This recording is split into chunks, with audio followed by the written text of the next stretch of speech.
Sanjay, let's bring you in at this point. On the one hand, we've got Pakistan saying it doesn't want to escalate this crisis or go to war. It's offering essentially an olive branch, isn't it, to India for talks. But on the other hand, it's saying that this group was not responsible and India had no right to launch a strike on its territories. So where is India sitting at the moment? What's its response likely to be? If I may, I think this binary between India and Pakistan, it's as if the fight was happening over some kind of invisible territory which didn't have a history and a story of its own. So I think that the apparently irreconcilable differences between India and Pakistan, somewhere in all this noise and bluster and the brinkmanship, there's never enough space given in this flurry of charges and countercharges about what the issue finally is about. And the issue is about Kashmir. And I think that fundamentally to reduce what is happening in Kashmir, and that is the fundamental problem. If there was not a deep political problem within Kashmir, what is happening today would not be happening.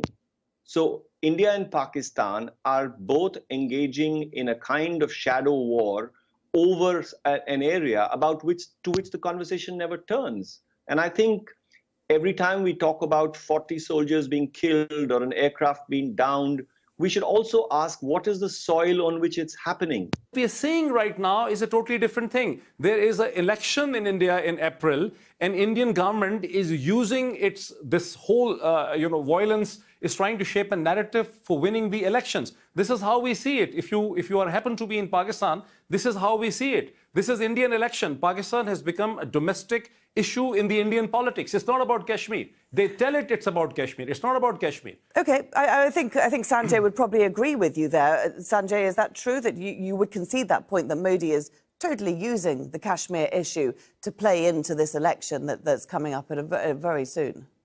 I would absolutely agree. I think that right now, the fact that the killing of 40 soldiers in the suicide attack has come at what is, unfortunately, a very propitiate moment for the Narendra Modi government, because they are looking to an election not too far away in which they're increasingly finding the incredible support that they came into government in 2014 with slipping away very fast. And they definitely needed something like this to galvanize support. So if it's a coincidence, it's an incredibly useful coincidence for them that this thing has happened. And of course, they have milked it for all its semiotic and symbolic value. There's no doubt about that. But having said that, I think that to just simply think that it's only the Narendra Modi government which is caused such this kind of, the upsurge in the level of pressure that the Kashmiri people are feeling, that's not true. There's a very long history, which is at least 30 years old, if not 70 years old. So I think there's a great deal of disingenuousness even on the part of the Pakistani position, where they see that they play the game as well. The brinkmanship and the political posturing, including, I would like to say, including Imran Khan's very statesman-like statements. These are all part of posturing that leaderships in both countries do in order to reach out to their own political constituencies.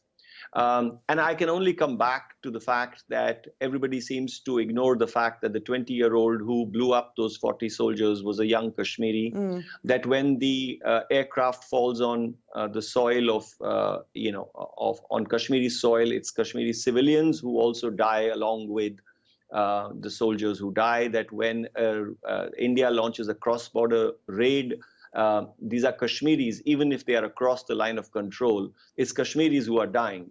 So I cannot overstate the importance that if we are ever going to understand what the issue and how are we going to resolve it, which is how you began this program with, well, I would like to tell the world and to whoever's listening that they've got to stop thinking of it as just an India and Pakistan issue, because unless you get beyond to the third player in this game, and that's the Kashmiri people on both sides of the border, I'll say this, I don't think we are going to make a step ahead. Sanjay, what do Kashmiris want? Do they want independence? I think that this is a kind of a simple question which needs a complicated answer. Yes, some do. Many also want a merger with Pakistan. That cannot be denied. And many of them would like some kind of an autonomous relationship with India, and some might actually want to be a part of India. But the simple the issue is that how will you ever ascertain what Kashmiris want so long as the situation is as hideously abnormal as it is right now? You know, the fact that this was a convoy of 2,500 soldiers which was attacked, that's an ordinary day, in Kashmir, where you have upward of 500,000 soldiers. So in a situation of such grotesque militarization, how will we ever be able to ask that question fairly? What do Kashmiris want? How will any kind of election, whether it's to the national parliament, whether it's to the state assembly, whether it's to a municipality, whatever level, how can we ever think that these are genuine barometers of public opinion? So I would say, if you were to demilitarize Kashmir for a period of 5 or 10 years, then you would know what Kashmiris want.